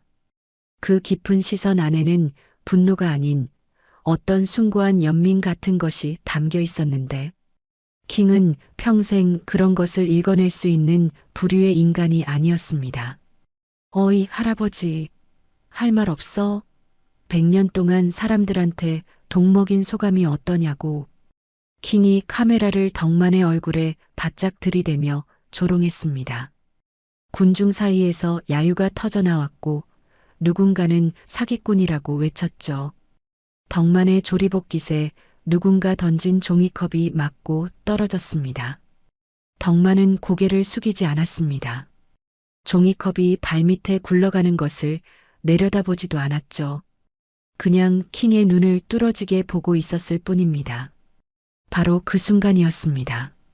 시장의 야외 전광판이 지지직거리며 화면이 바뀌더라고요. 킹의 라이브 화면도 동시에 끊겼습니다. 수천 개의 스마트폰 화면 위로 같은 영상이 동시에 재생되기 시작했죠. 화면 상단에 한 줄의 문장이 떠올랐습니다. 설계자 진실의 기록.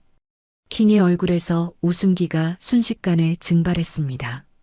선글라스를 벗어 던진 그의 눈동자는 공포가 아니라 자신이 공들여 쌓은 왕국이 무너지는 것을 믿지 못하는 기괴한 광기로 일렁였습니다.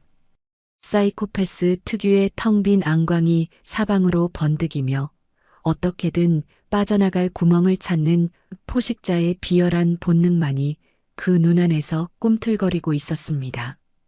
영상 속에는 킹의 사무실이 찍혀 있었습니다.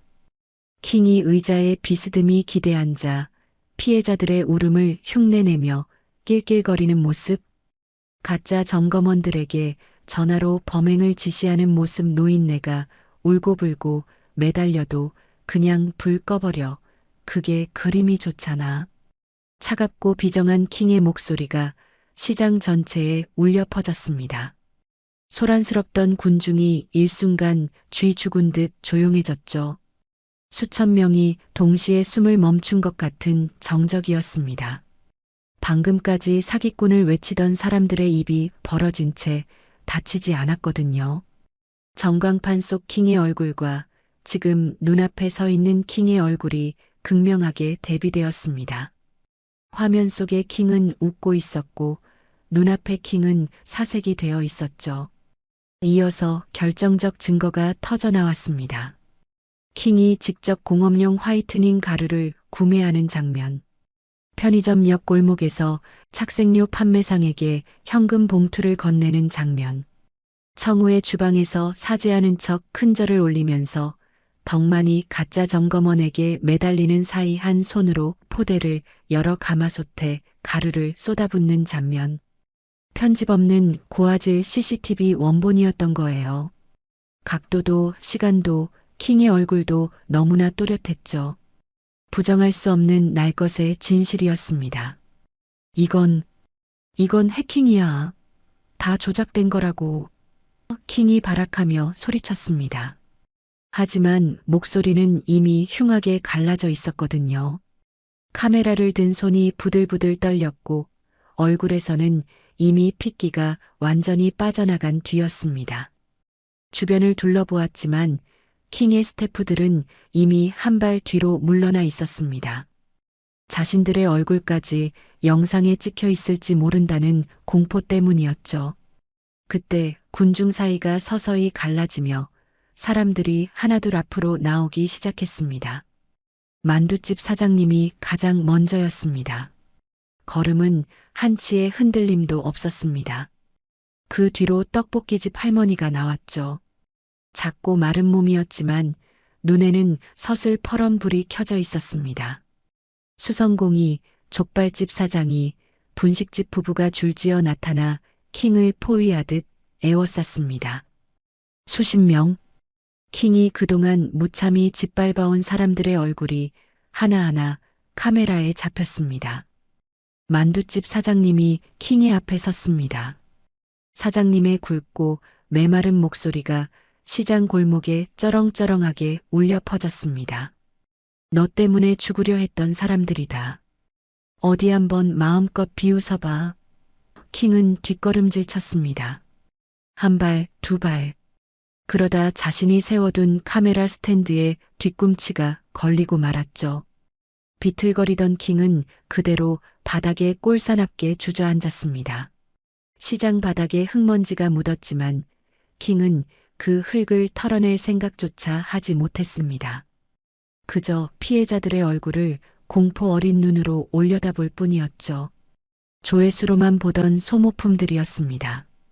화면 속 숫자로만 존재하던 유령들이었어요. 그런데 그 유령들이 지금 살아 숨쉬는 인간이 되어 자신을 내려다보고 있었던 겁니다. 그때 이 아비규환의 현장에 나지막한 구둣발 소리가 끼어들었습니다. 차도진이었어요. 군중 사이를 가르며 느린 걸음으로 다가온 도진은 킹의 앞에 멈춰 섰습니다. 검은 수트에 무태 안경, 주위의 모든 소란과는 동떨어진 서늘한 고요가 도진의 주변을 성벽처럼 감싸고 있었죠. 도진이 킹의 귀에 대고 아주 낮은 목소리로 속삭였습니다. 조회수가 목숨보다 소중하다고 했지? 축하해. 내 인생 최고의 조회수가 지금 전 세계에 생중계되고 있네. 킹의 입술이 기괴하게 뒤틀리며 파르르 떨렸습니다. 무언가 반박할 말을 찾으려는 듯 혀를 굴렸지만 죄책감이라곤 한 톨도 없는 그의 영혼에서는 오직 마른 갈에 끓는 소리만이 새어나왔습니다. 끝까지 자신의 잘못을 뉘우치기는커녕 오직 패배했다는 사실에만 분노하는 그 서늘한 눈빛은 그가 외인간의 탈을 쓴 괴물인지를 다시 한번 증명하고 있었습니다. 현장에 경찰이 도착했습니다. 가짜 가스 점검원들이 먼저 연행되었죠. 킹이 시켰습니다. 돈을 받고 한 짓입니다. 점검원들의 비겁한 자백이 생중계되었고 곧이어 킹에게도 차가운 수갑이 채워졌습니다. 수갑이 잠기는 날카로운 찰칵 소리가 시장 골목에 울렸을 때 군중 사이에서 그 누구도 킹을 동정하는 사람은 없었습니다. 정의의 사도라 불리던 괴물은 전 국민이 지켜보는 앞에서 가장 추악한 악마로 추락했던 겁니다. 도지는 아수라장이 된 현장을 뒤로하고 덕만에게 다가갔습니다. 덕만은 여전히 처음 그 자리에 서 있었습니다. 아까와 같은 슬픈 눈으로, 아까와 같은 정갈한 자세로 말이죠. 조리복깃에 누군가 던졌던 종이컵에서 흐른 커피 자국이 선명하게 남아 있었지만 덕만은 그것을 털어내지 않았습니다. 도지는 아무 말 없이 덕만의 떨리는 어깨를 가만히 감싸주었습니다. 그제야 덕만의 어깨가 미세하게 들썩였죠. 눈물은 아니었습니다. 100년의 무게를 홀로 짊어진 사람이 처음으로 그 무거운 짐을 내려놓게 되었을 때 몸이 기억하는 본능적인 떨림 같은 거였거든요. 덕만이 천천히 가게 안으로 발걸음을 옮겼습니다. 주방으로 향하는 발걸음은 느렸지만 결코 흔들림이 없었어요. 그는 식어버린 가마솥 아래 가스 화구 앞에 무릎을 꿇고 앉았습니다. 떨리는 손으로 불을 붙이자 날카로운 불꽃이 튀었습니다. 이윽고 확 하는 소리와 함께 100년의 온기를 다시 품어낼 푸른 불꽃이 가마솥 바닥을 뜨겁게 감싸 안으며 기어오르기 시작했습니다. 가게 밖까지 밀려든 군중들이 주방 안을 경건하게 들여다보았습니다. 아무도 말하지 않았습니다. 사람들이 숨을 죽인 채 그 작은 불꽃이 살아나는 과정을 목격하고 있었던 겁니다.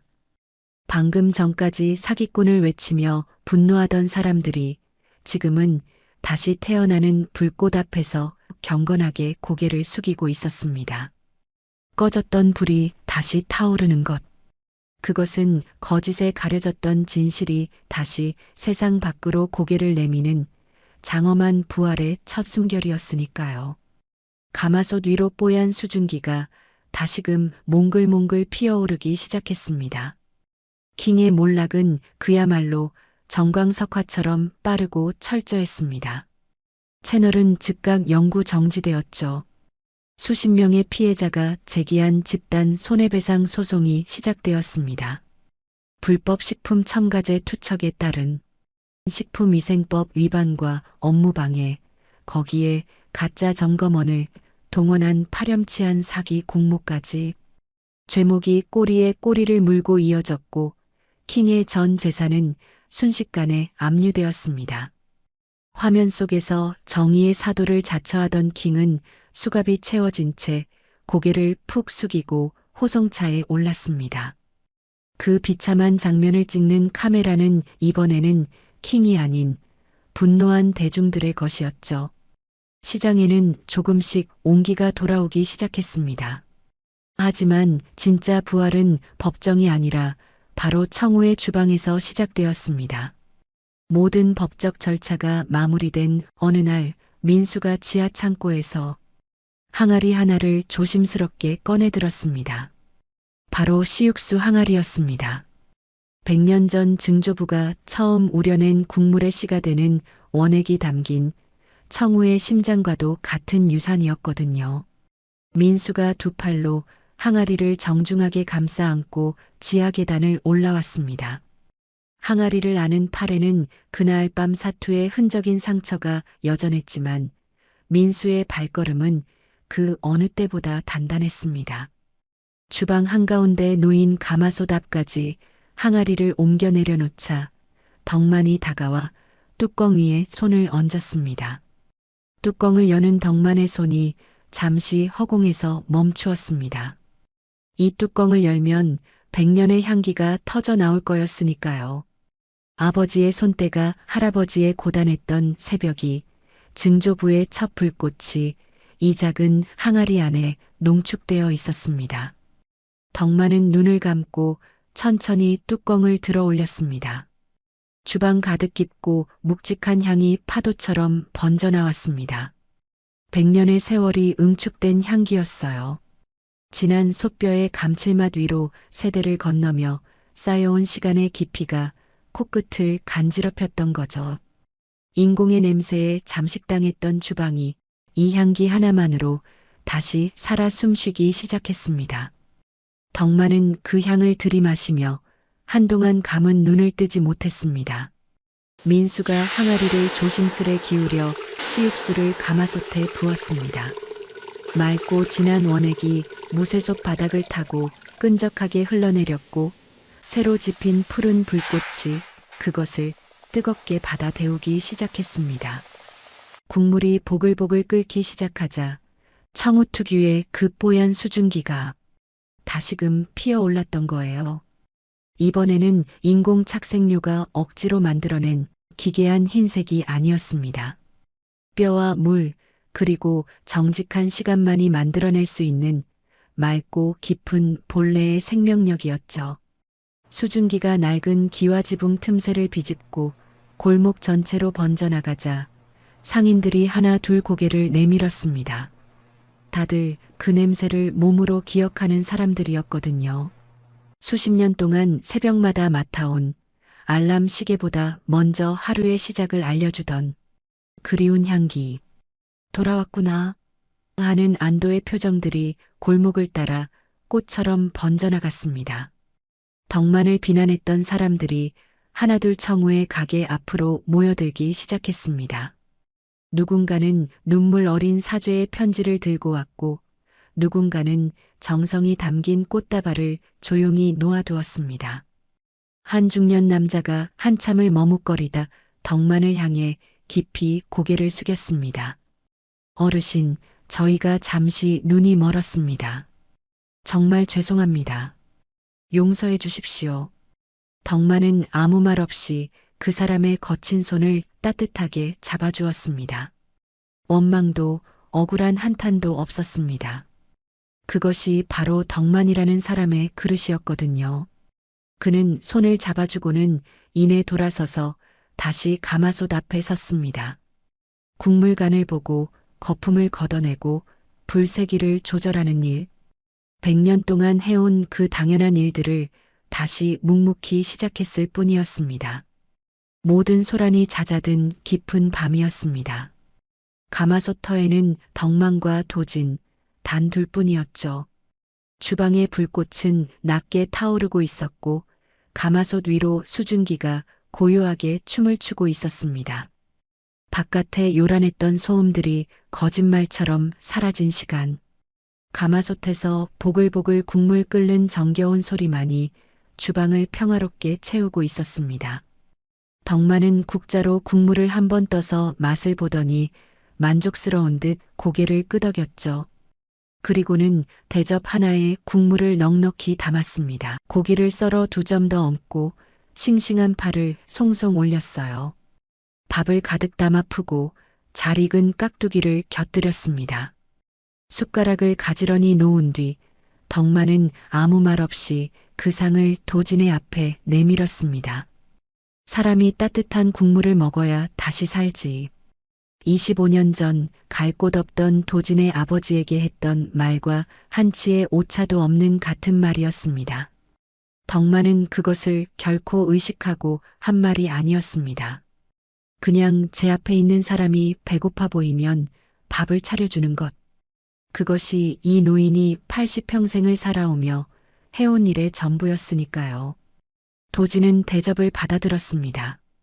숟가락을 쥔 도진의 손이 미세하게 떨리고 있었습니다. 도진이 국물을 한술 떴어요.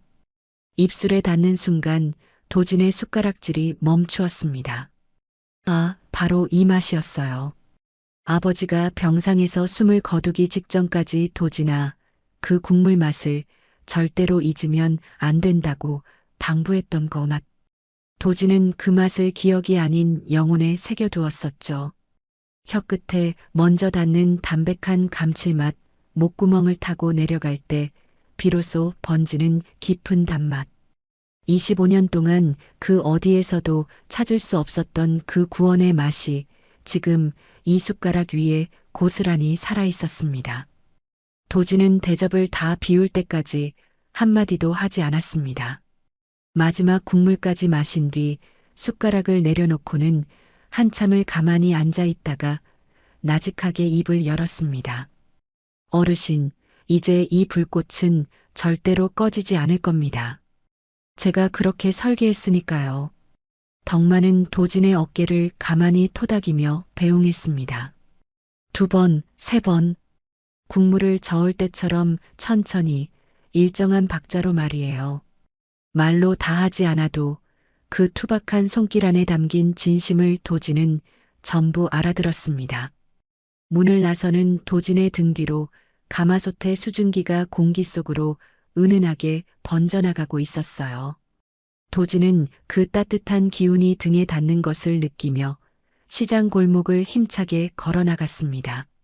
시장 입구에는 다시 백년명가 청우라는 간판이 환하게 불을 밝히고 있었습니다. 킹이라는 괴물이 핥히고 지나갔던 만두집, 떡볶이집을 비롯한 다른 상인들도 도진의 법적 지원과 배상금으로 하나둘 다시 문을 열기 시작했습니다. 시장 골목에 다시 희망의 불이 켜지고 있었던 거예요. 만두집에서 반죽 치대는 소리가, 떡볶이집에서 국물 끓는 정겨운 소리가 하나둘 골목의 정적을 깨우며 채워가고 있었습니다. 도진은 걸음을 멈추지 않았습니다.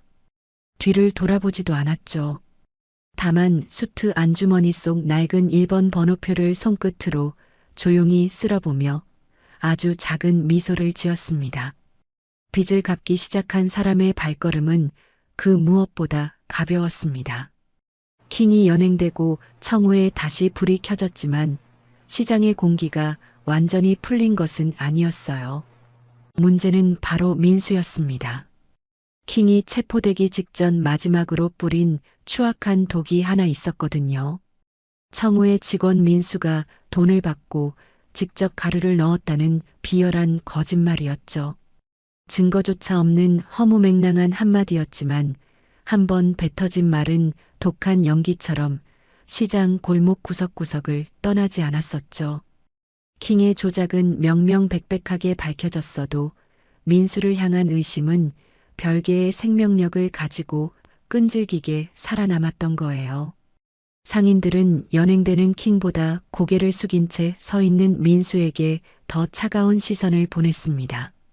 소년원 정가가 있다는 소문은 이미 파다하게 퍼져 있었고 사람들은 그 꼬리표 위에 킹의 거짓말을 아주 쉽게 덧씌웠던 겁니다. 아무리 그래도 정가자를 주방에 세워놨으니 저 사달이 나지. 돈에 눈이 멀었겠지, 안 그래? 원래 한번 나쁜 짓 한 놈이 무서운 법이야. 민수는 그 날카로운 말들을 묵묵히 견뎌냈습니다. 고개를 푹 숙인 채 주방 구석에서 설거지만 하고 있었죠. 덕만이 옆에서 민수야, 신경 쓰지 말라고 다독여도 민수의 어깨는 자꾸만 굽어들었습니다. 소년원에서 나온 뒤 민수는 사람들의 시선에 지독할 정도로 예민해져 있었어요. 편의점에서 계산할 때 점원이 잠깐 위아래를 훑어보기만 해도 심장이 쪼그라들었고 모르는 사람들이 수군거리면 자기 이야기를 하는 것 같아 걸음이 빨라지곤 했었죠. 청우에 들어온 뒤로 그런 트라우마가 조금씩 나아지고 있었는데 지금 다시 그 지옥 같은 때로 돌아간 거였어요. 세상이 자기를 바라보는 눈이 소년원 시절의 그 멸시 어린 눈과 똑같다는 것을 민수는 온몸으로 절감하고 있었던 거예요. 도지는 이 모든 상황을 예리하게 지켜보고 있었습니다. 단순히 킹을 무너뜨린 것만으로는 설계의 완성이 아니었죠. 민수의 이름 위에 덧씌워진 그 더러운 거짓까지 완벽하게 걷어내야만 했던 겁니다. 도진이 꺼내든 것은 킹의 개인 클라우드에서 극비리에 확보한 영상이었습니다. 킹이 자신의 승리를 자축하기 위해 직접 찍어두었던 비밀 기록물이었죠. 편집되지 않은 날것의 폭력이 고스란히 담긴 영상이었습니다. 도지는 이 영상을 시장 중앙의 전광판과 주요 언론사에 동시에 공개했습니다. 영상이 재생되자 시끌벅적하던 시장 골목이 다시금 얼어붙었습니다. 화면 속에는 사건 당일 밤의 청우 내부가 찍혀 있었습니다. 킹의 일당들이 주방을 짐승처럼 뒤집어 엎고 있었죠. 그릇이 박살나고 양념통이 쏟아지고 칼꽂이가 넘어지는 소름 끼치는 소리들이 영상 속에서 쏟아져 나왔습니다. 그 아수라장 속에서 민수가 무언가를 소중하게 품에 안고 지하 창고로 은밀하게 숨어드는 장면이 포착되었습니다. 바로 시육수 항아리였습니다. 킹의 일당들이 달려들자 민수는 본능적으로 바닥에 웅크린 채 엎드렸습니다. 그는 소중한 항아리를 자신의 배와 다리 사이 깊숙한 공간에 끼워 넣고 온몸을 둥글게 말아등과 팔로 항아리를 완전히 감싸 안았습니다. 마치 단단한 껍데기 속에 알을 품은 거북이처럼 스스로 인간 방패가 되어 항아리를 세상의 모든 충격으로부터 지켜낸 것이었죠. 일당들이 항아리를 뺏으려 무자비하게 잡아당기고 압박을 가했지만 민수는 바닥에 뿌리를 내린 바위처럼 꼼짝도 하지 않았습니다. 킹은 그 처절한 뒷모습을 보며 비열하게 낄낄거렸습니다. 야, 저 꼴 좀 봐. 저게 뭐라고 목숨을 거냐? 야, 더 세게 밀어붙여봐. 고통으로 인해 민수의 안색은 하얗게 질려갔지만 그는 끝내 팔을 풀지 않았습니다. 자신의 몸이 부서지는 것보다 어르신의 평생이 담긴 이 항아리가 깨지는 것이 민수에게는 수만 배나 더 무서운 일이었기 때문입니다. 그 지옥 같은 압박 속에서 민수가 지켜낸 것은 단순한 항아리가 아니라 청우의 100년 그 자체였던 거예요. 그 아수라장 속에서 거친 타격음 너머로 작은 목소리 하나가 배어나왔습니다. 민수의 목소리였습니다. 그 누구에게 들려주려는 말이 아니었습니다. 이를 악물고 고통을 참아내면서 품에 안은 항아리를 향해 내뱉는 간절한 속삭임이었거든요. 괜찮아. 안 깨졌어. 조금만 참자. 할아버지 불꽃은 안 꺼져. 항아리에게 하는 말이었습니다. 자기 몸이 부러지는 것 같은 고통 그 와중에도 항아리가 깨졌을까봐 항아리를 부드럽게 달래고 있었던 거예요. 마치 어린아이를 품에 안고 자장가를 불러주는 것처럼 떨리는 목소리로 괜찮아, 괜찮아를 반복하고 있었던 겁니다. 그 목소리가 시장 전체에 울려 퍼지자 사람들의 숨이 일순간 멎는 듯 했습니다. 정과자라며 침을 뱉던 사람들이 황급히 입을 다물었습니다. 돈에 눈이 멀었을 거라며 수군거리던 사람들이 부끄러움에 고개를 깊이 떨구었습니다. 만두집 사장님이 가장 먼저 그 자리에 주저앉았습니다. 무릎이 바닥에 닿는 둔탁한 소리가 났고 사장님은 두 손으로 얼굴을 감싼 채 어깨를 들썩이며 울었습니다. 자기 가게가 문을 닫던 날 무거운 이삿짐을 함께 날라주던 덕만의 뒤에서 묵묵히 걸레를 짜고 있던 그 정직한 젊은이가 바로 민수였다는 것을 사장님은 그제야 뼈저리게 떠올렸거든요. 떡볶이집 할머니는 입을 틀어막고 고개를 돌려버렸습니다. 할머니가 가게를 접은 뒤 매일 아침 빈 가게 앞에서 서성이다 돌아올 때 누군가 셔터 앞에 시원한 물 한 병과 따뜻한 빵 하나를 몰래 놓아두곤 했는데 그것이 민수였다는 것을 할머니는 이제야 깨달았습니다. 상인들이 하나둘 민수에게 다가가기 시작했습니다. 먼저 손을 내민 것은 떡볶이집 할머니였습니다. 작고 마른 할머니의 손이 민수의 거친 손등을 덮었습니다. 민수의 손등에는 그날 밤 항아리를 지키다 생긴 불규칙한 상처들이 아직 아물지 않은 채 훈장처럼 남아 있었거든요. 아가, 미안하다. 이 할미가 눈이 멀었었어. 정말 미안해. 할머니의 목소리는 가늘게 떨리고 있었습니다. 민수의 상처 위를 손으로 가만히 아주 조심스럽게 어루만지며 할머니는 자기 친손자를 대하듯 눈물을 흘렸습니다. 만두집 사장님이 그 옆에 섰습니다. 그는 아무 말도 하지 못한 채 민수의 어깨를 꽉 움켜잡았습니다. 벽돌을 나르느라 굳어버린 투박한 손이었지만 그 손에 실린 묵직한 힘은 그 어떤 말보다 진실한 사과였고 감사였어요. 민수는 고개를 깊이 숙인 채 입술을 지그시 깨물고 있었습니다. 울지 않으려고 애를 썼죠. 소년원에서 배운 것 중 하나가 사람들 앞에서 절대로 울지 않는 거였으니까요. 울면 약하다는 뜻이었고 약하면 평생 당한다는 뜻이었거든요.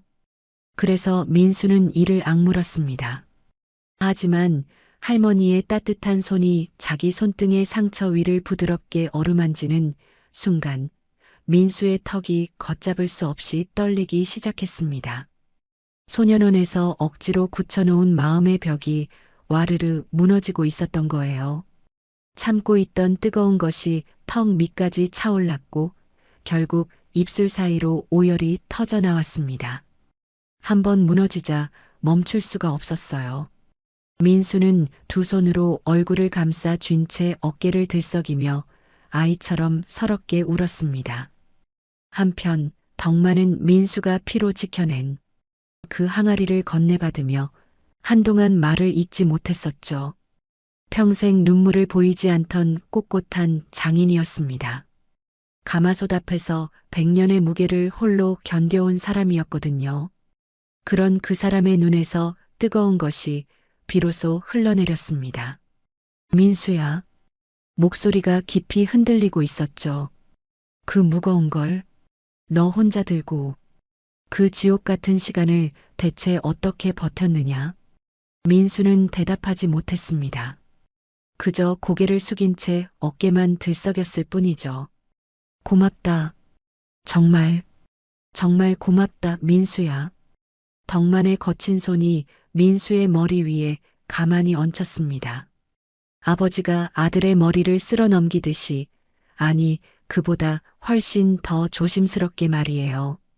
민수의 머리카락 사이로 덕만의 손가락이 천천히 내려가며 서럽게 울고 있는 청년의 떨림을 온전히 받아주고 있었습니다. 영상이 공개된 뒤 또 하나의 놀라운 진실이 수면 위로 떠올랐습니다. 가게가 닫혀있던 그 처절하고 힘든 시간 동안 덕만이 다른 피해 상인들의 월세를 몰래 대신 내고 있었다는 사실이 도진에 의해 밝혀진 거였거든요. 자신도 폐업 직전의 벼랑 끝이었으면서 남은 돈을 긁어모아 만두집 사장님의 공사장 숙소비를, 떡볶이집 할머니의 밀린 월세를, 수성공의 병원비를 조용히 내주고 있었던 거예요. 그는 아무에게도 말하지 않았습니다. 덕만에게는 그것이 특별한 일이 아니었으니까요. 배고픈 사람 앞에 밥을 놓고 힘든 사람 옆에 조용히 서 있어주는 것. 그것이 이 노인이 평생을 살아오며 해온 일의 전부였고 숨길 것도 자랑할 것도 아니었거든요. 사람들은 청우 앞에 진심으로 고개를 숙였습니다. 이제 맛집이라는 단어는 너무나 초라했습니다. 사람들은 청우를 정직과 나눔의 성지라 부르기 시작했고 그것은 어떤 거창한 다큐멘터리의 수식어보다 훨씬 더 무겁고 진실한 이름이었습니다. 도지는 상인들이 민수에게 먼저 손을 내밀고 민수가 참았던 울음을 터뜨리고 덕만이 그 아이의 머리를 쓸어주는 풍경을 저 멀리서 묵묵히 바라보고 있었어요. 자신이 설계한 진실이 사람들의 얼어붙은 마음의 뜨거운 불을 지핀 것을 확인한 도진의 얼굴에 아주 옅은 미소가 번졌습니다. 민수의 그 작았던 속삭임은 더 이상 어둠 속에 묻힌 비참한 독백이 아니었어요. 100년 명가를 다시 세우는 가장 강력한 진실의 울림이 되어 시장 골목 구석구석으로 번져나가고 있었던 거죠. 이른 새벽 종로 재래시장 골목에 다시 정겨운 뽀얀 김이 올라왔습니다. 100여 년 전 청우의 증조부가 처음 장작에 불을 붙이던 그 새벽도 분명 이런 빛이었을 겁니다. 시장 골목 끝에서 끝까지 퍼지는 옅은 안개 같은 수증기. 길바닥에 고인 이슬이 희미한 가로등 아래에서 보석처럼 반짝이고 그 사이로 가마솥에서 피어오르는 김이 천천히 하늘로 빠져나갔습니다. 덕만은 그날도 어김없이 새벽 4시에 일어났습니다. 낡은 하얀 조리복을 꺼내 입었는데 소매 끝에 작은 기운 자국이 하나 더 늘어 있더라고요. 덕만은 그 자국을 가만히 들여다보다가 고개를 끄덕였습니다.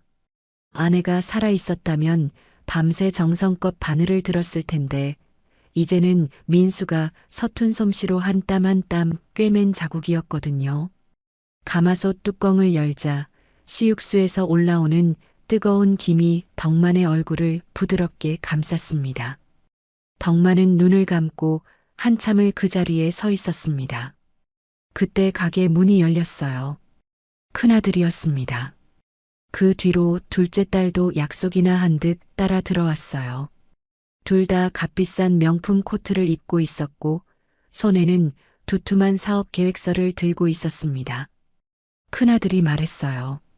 아버지, 이제 이 가게 저희가 제대로 맡겠습니다. 프랜차이즈로 확장하면 연 매출 50억은 거뜬해요. 둘째 딸이 거들었죠. 방송 나간 뒤로 가맹 문의가 폭주하고 있어요. 아버지, 지금이 황금 같은 기회예요. 덕만은 국자로 육수를 한번 천천히 저었습니다. 아주 느리게, 아주 깊게 말이에요. 너희가 마지막으로 이 아비 가게에 온 게 언제더냐. 큰아들의 입이 쩍 멈췄습니다. 둘째 딸 시선을 피했어요. 시장 사람들이 아비를 사기꾼이라 욕하며 침뱉을 때 너희는 전화 한 통 없었다. 민수가 매 맞으면서 항아리를 안고 있을 때 너희는 오직 체면 걱정만을 하고 있었지. 덕만의 목소리는 전혀 높아지지 않았습니다. 낮고 고른 평소의 숨결 그대로였죠. 하지만 그 무게에 두 사람은 아무런 대꾸도 하지 못했던 거예요. 돈으로 지키는 간판은 100년을 못 간다. 사람으로 지키는 불꽃이라야 100년을 가는 거야. 덕만은 선반 위에서 무언가를 조심스럽게 꺼냈습니다. 쇠국자였습니다. 손잡이가 닳아 반질반질해져 있었고 국자 면에는 셀 수 없는 세월의 훈장인 흠집들이 새겨져 있었거든요. 증조부가 처음 만든 그 국자, 할아버지가 전쟁의 포화 속에서도 품에 안고 다닌 그 국자, 아버지가 IMF 때 가게를 지키며 굳게 잡고 있던 그 국자였습니다. 덕만은 그것을 민수의 앞에 조용히 놓았습니다. 민수야, 이 불꽃은 이제 내 것이다. 민수의 손이 사정없이 떨렸습니다. 선뜻 국자에 손을 대지 못했어요. 민수는 고개를 들어 덕만을 바라보았죠. 눈가에 물기가 번졌지만 입술은 꾹 다물고 있었습니다. 어르신, 전과자인 저는 자격은 스스로 증명하는 거다. 내 손등의 흉터가 이미 충분히 증명했어. 민수는 덕만이 내미는 국자를 가슴 깊이 안았습니다. 차가운 냉기가 서린 쇠에서 점점 뜨거운 온기가 번져나왔습니다. 그날 저녁 도진이 마지막으로 가게를 찾아왔습니다. 답답한 넥타이를 느슨하게 풀고 처음으로 아주 편안한 얼굴이었죠. 어르신, 국 한 그릇 먹고 가도 되겠습니까? 덕만은 말없이 뚝배기를 탁자 위에 놓았습니다. 맑고 진한 국물 위로 고기 몇 점이 더 올라가 있었고 파가 한 줌 띄워져 있었죠. 김이 모락모락 피어올랐습니다. 도진이 경건하게 첫 숟가락을 떴어요. 국물이 목구멍을 타고 내려가는 순간 도진의 눈이 다시 붉어졌습니다. 25년 전 아버지가 이 자리에서 느꼈던 바로 그 맛이었을 겁니다. 누명을 쓰고 세상에서 버림받은 사내에게 이름조차 묻지 않고 건넸던 그 구원의 한 그릇. 국물값. 제 평생을 다 갚아도 모자랍니다. 덕만은 도진의 든든한 등을 한번 툭 두드렸습니다. 무슨 소리? 처음부터 빚은 없었네. 도진은 숟가락을 내려놓고 덕만을 향해 고개를 깊이 숙였습니다. 아주 오랫동안 그렇게 있었습니다. 가게 문을 나서며 도진이 무심코 돌아보았습니다. 가게 안에서 덕만이 민수에게 뼈 손질법을 가르치고 있었거든요. 칫솔로 뼛속 핏기를 하나하나 닦아내는 그 느리고도 정직한 손짓을 말이에요. 도진은 주머니에서 1번 번호표를 꺼냈습니다. 25년 동안 지갑 속에서 닳고 바랜 낡은 종이, 그 촘촘하게 접힌 자국마다 아버지의 체온이 여전히 남아있는 것 같았습니다. 아버지, 국물값 제대로 갚았습니다. 도진은 번호표를 다시 품속 깊이 넣었습니다. 이번에는 갚아야 할 빚이 아니라 세상을 살아갈 유산으로 말이죠. 그 뒤로 시장은 몰라보게 달라졌습니다. 만두집 사장은 다시 신나게 반죽을 치기 시작했고 떡볶이 할머니는 간판에 밝게 불을 켰습니다. 수선집 아저씨는 다시 활기차게 재봉틀 앞에 앉았습니다. 킹이라는 괴물이 핥히고 간 상처 위로 사람들이 다시 제 발로 당당하게 서기 시작한 거였거든요. 민수는 매일 새벽 3시 반에 일어났습니다. 덕만보다 30분이나 일찍 말이에요.